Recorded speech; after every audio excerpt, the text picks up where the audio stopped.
The Serpent and the Rainbow. Will I love it or will I hate it? Sorry.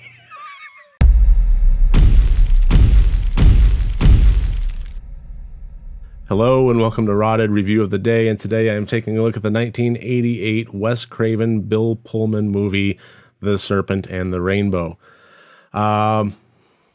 This is one that I had seen in my adolescence when I was growing up, and I remember being fairly traumatized by it. There were some particular scenes in there that I had nightmares about, but I still loved it all the same. And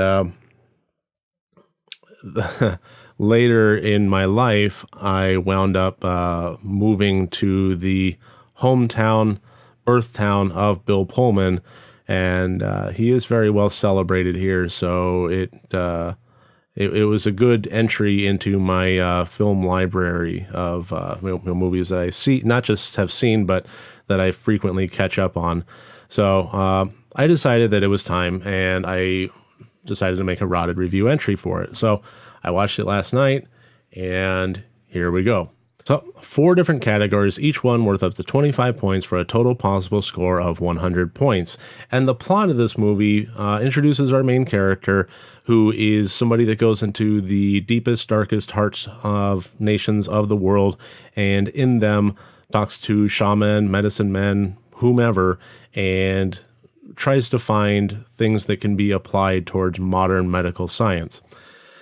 And he, during the course of the movie, gets tasked of going to Haiti and finding a zombification drug that they have found evidence of people that were thought dead, no pulse, no breathing, no nothing, and then later they're out and about walking around the market, albeit mentally frazzled.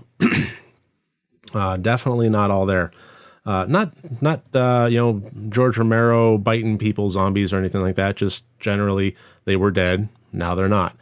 And so they want to look into that drug and see about its potential use in the world of medicine as an anesthetic, to really, put people completely under without anesthetic shock, things like that. So he goes there, and the movie is pretty much his journey of finding that powder and the subculture world of voodoo that winds up being, incredibly dangerous, not to mention the sociopolitical climate getting increasingly more volatile as the movie progresses, which makes without any kind of supernatural element, makes the situation that he's in dangerous and more dangerous as the movie progresses. So overall, I thought that the plot worked really well. Everything flowed very nicely, and the character progression I thought was pretty spot on. If I had any complaints about it, and I do have a few, it would be the pacing sometimes seemed a bit off. It seemed a bit slow in places, and it felt like some could have been trimmed, while other scenes seemed like they could have had a little bit more focus put on them.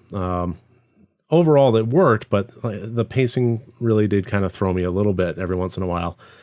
But I think my chief complaint is actually, that's going to wind up being more in the technical. So I'm going to hold off on that for just a minute. But regardless, the plot as it was written, as it was designed, I gave a 17 out of 25 points. Overall, good, fairly respectable, and I enjoyed it. The intent was to be, an adaptation of a book that was based on a true story, but ultimately what the film was intending to be was a real scary movie. I mean, this is Wes Craven we're talking about that directed it, and set against a really dangerously beautiful background of the nation of Haiti. I mean, it was shot there for the most part.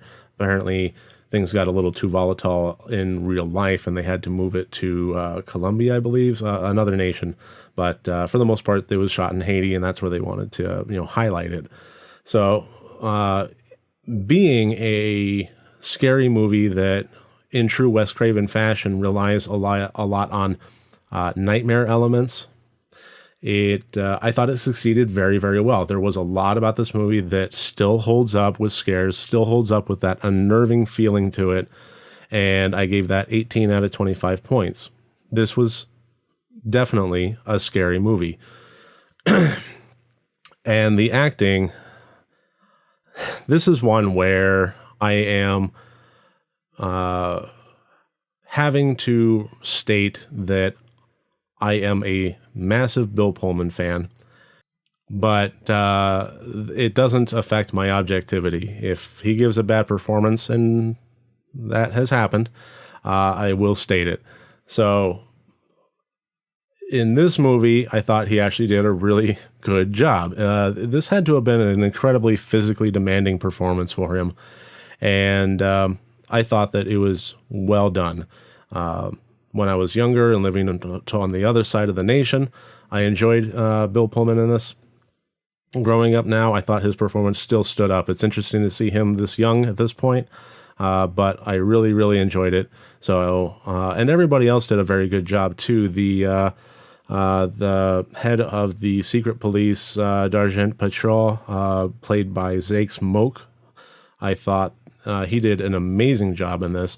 Overall, I really don't have a whole lot of complaints about the acting. I thought it was very, very solid. So that gets 18 out of 25 points.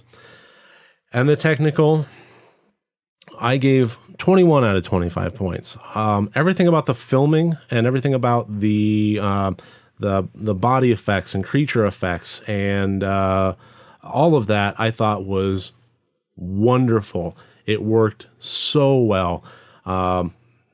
All of the creatures and monsters and so forth that were in this were horrifying, and this was well before CG, and they explored it to a really, really great level.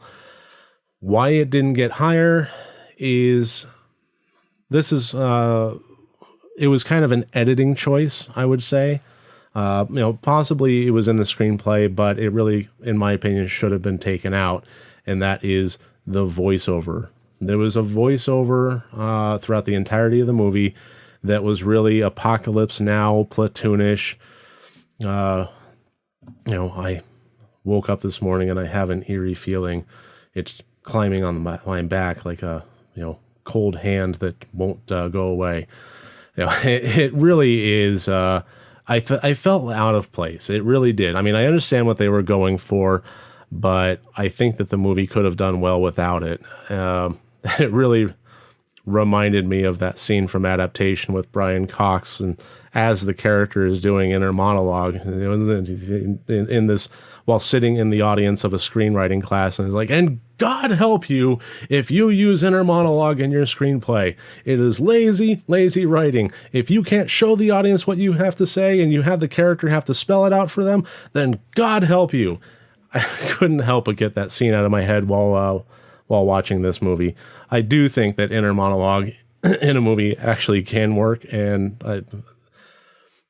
there are instances in which I have seen it work. Actually, the movie Adaptation is one that worked really well with it. But this one, it felt off. It felt out of place, and it felt like the movie could have been just as good, if not better, without it. So 21 out of 25 points on the technical, which brings us to a total score of 74 out of 100 points. Overall, I do recommend this movie. I kind of wanted to go back and watch a few 80s movies, and I think that this is a good one. It holds up. I am going to get into why I'm having difficulty with 80s movies in the spoiler-filled deep dive discussion accompaniment video that will be posted along with this one. Because I am having an issue with it. And you know what? If you have a solution, I invite you to watch that to find out, what issue I'm having. And if you have a solution, I'd love to hear it. Other than that, I think that's about all I really want to cover in the RotD review. I'm going to be going over more points in the deep dive as well as the issue I'm having. So, I guess that should about do it. So next time you want to watch a horror movie, first make sure that it's good and RotD.